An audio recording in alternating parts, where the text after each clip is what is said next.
Hello मेरे प्यारे दोस्तों, आज हम आपके लिए लाए हैं राजकुमार नाम की सबसे बेहतरीन आई लव यू शायरी।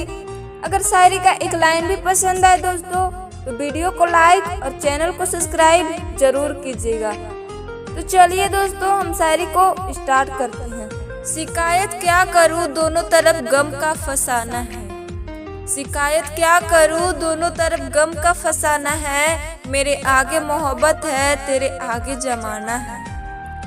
पुकारा है तुझे मंजिल ने, लेकिन मैं कहाँ जाऊँ।